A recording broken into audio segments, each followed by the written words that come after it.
Assalamualaikum. இன்னைக்கு வந்து முஸ்லிம் ஸ்டைல்ல சிக்கன் பிரியாணி தான் பார்க்க போறோம்.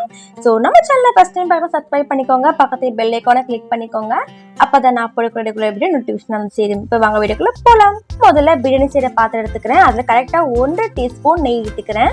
இப்போ ஆயில் தேவையான அளவு ஊத்திக்கலாம். இப்போ எண்ணெயும் நெய்யும் சூடான பிறகு லவங்கம் 4, பட்டை 3, ஏலக்காய் 4 போட்டிருக்கோம். நல்லா பொரிக்கட்டும். நான் 1/4 கிலோ வெங்காயத்தை நீல வாக்குல கட் பண்ணி வச்சிருக்கேன். இப்ப எண்ணெயில சேர்த்துக்கலாம். நல்லா வதக்கிக்கோங்க. பிரியாணிக்கு டேஸ்ட் தரது இந்த வெங்காயம் தான். நல்லா வதக்கிக்கோங்க. வெங்காயம் இந்த மாதிரி நல்லா ப்ரௌன் ஆகணும், அப்பதான் பிரியாணிக்கு டேஸ்ட் கொடுக்கும். நான் இப்ப ஃப்ரெஷ்ஷா அடிச்ச இஞ்சி பூண்டு பேஸ்ட்டை 2 டீஸ்பூன் கரெக்டா சேர்த்துக்கிறேன். ஒரு தடவை நல்லா வதக்கி விட்டுக்கோங்க. லோ ஃப்ளேம்லயே இருக்கட்டும். நான் இன்னைக்கு 1 கிலோ பிரியாணி செய்ய போறேன். அதனால 3/4 கிலோ சிக்கன் எடுத்துக்கிறேன். 1 கிலோ பிரியாணிக்கு 1 கிலோ கறி எடுத்துக்கிட்டோம் அப்படின்னா இன்னும் டேஸ்ட் கொடுக்கும். இன்னைக்கு நான் 3/4 கிலோ தான் எடுத்திருக்கேன். இப்ப நம்ம கிளீன் பண்ணி வச்சிருக்க சிக்கன் சேர்த்து நல்லா வதக்கிக்கோங்க ஒரு தடவை.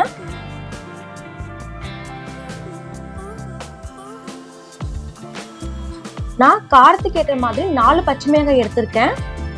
மீடியம் சைஸ்ல 6 தக்காளி எடுத்திருக்கேன். நல்லா வதக்கிக்கலாம்.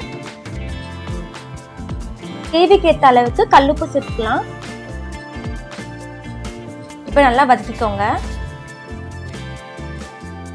கொத்தமல்லி 1 கைப்பிடி, புதினா 1/4 கைப்பிடி எடுத்திருக்கேன். பிரியாணிக்கு கொத்தமல்லியை விட புதினா அதிகமாவே எடுத்துக்கணும். இப்ப நல்லா கலரி விட்டுக்கோங்க. லோ ஃப்ளேம்லயே இருக்கட்டும்.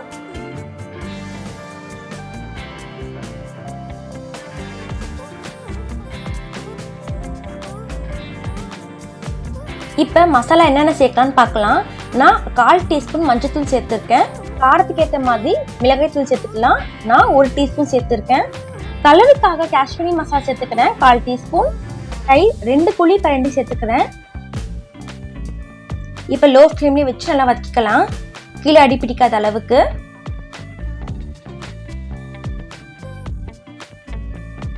இப்போ 1 டீஸ்பூன் கரம் மசாலா சேர்த்துக்கிறேன். தடவை நல்லா கிளறி விட்டுக்கோங்க. இந்த மாதிரி எண்ணெய் பிரிஞ்சு வரும். இப்ப தண்ணியோட அளவு பார்க்கலாம். நீங்க எந்த பாத்திரத்துல அரிசி அழுந்தீங்களோ அதே பாத்திரத்துல 1/4 அளவுக்கு தண்ணி சேர்த்துக்கோங்க. நல்லா மிக்ஸ் பண்ணிட்டு இந்த ஸ்டேஜ்ல உப்பு காரம் கரெக்டா இருக்கா செக் பண்ணிட்டு க்ளோஸ் பண்ணி வச்சிருங்க. ஒரு 5 மினிட்ஸ் ஹை ஃப்ளேம்லயே கொதிக்கட்டும். அரிசி போடும் போதும் கறி போடும் போதும் ஒரு சொட்டு தண்ணி கூட இல்லாத அளவுக்கு வடிகட்டி போட்டுக்கோங்க. அரிசி ஒரு 70% ஊற வச்சாலே போதும். நல்லா ஒரு வாட்டி மிக்ஸ் பண்ணிக்கோங்க, அரிசி உடையாத அளவுக்கு. பிரியாணி உதிர்ந்து வரதுக்கு இது ஒரு ட்ரிக்கு. உடையாத அளவுக்கு பார்த்து கிண்டுங்க. இப்ப 5 நிமிஷம் மூடி வச்சிடலாம். ஹை ஃப்ளேம்லயே இருக்கட்டும். 5 நிமிஷம் கழிச்சு ஓபன் பண்ணி பார்க்கும்போது கொஞ்சம் வெந்திருக்கும். ஒரு தடவை பார்த்து கிளறி விட்டுக்கோங்க. இந்த ஸ்டேஜ்ல முக்கியமான ஸ்டெப் பண்ண போறோம். சின்ன லெமனோட ஜூஸ் எடுத்துக்கிறேன். உங்ககிட்ட பெரிய லெமன் இருக்குன்னா பாதி எடுத்துக்கோங்க. இப்ப கொஞ்சம் கொத்தமல்லி, கொஞ்சம் புதினாவை இது கூட சேர்த்துடலாம். அரிசி உடையாத அளவுக்கு கிண்டிக்கோங்க.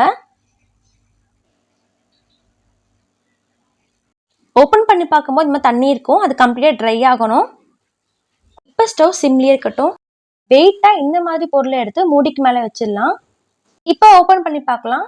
கம்ப்ளீட்டா தண்ணிலாம் ட்ரை ஆயிருக்கும். இதுதான் கரெக்டான ஸ்டேஜ். பிரியாணி குலையாம ஒண்ணுக்கு ஒண்ணு ஒட்டாம சூப்பராகவே பிரியாணி வந்திருக்கு. இது பேச்சுலர் மட்டும் இல்லாம பிகினர்ஸும் செய்யலாம். கண்டிப்பா ட்ரை பண்ணுங்க. பிரியாணிக்கு டேஸ்ட் தர பிரியாணி கத்திரிக்காய் சட்னி எப்படி செய்யணும் அப்படின்றத ஆல்ரெடி வீடியோ போட்டிருக்கேன். அது ரொம்ப சிம்பிளான ஒரு மெத்தட்ல தான் நான் சொல்லியிருக்கேன். ஸோ அந்த வீடியோ பார்க்காதவங்க எந்த ஸ்க்ரீன்ல லிங்க் வரும், செக் பண்ணி பார்த்துக்கோங்க. தேங்க்ஸ் ஃபார் வாட்சிங்.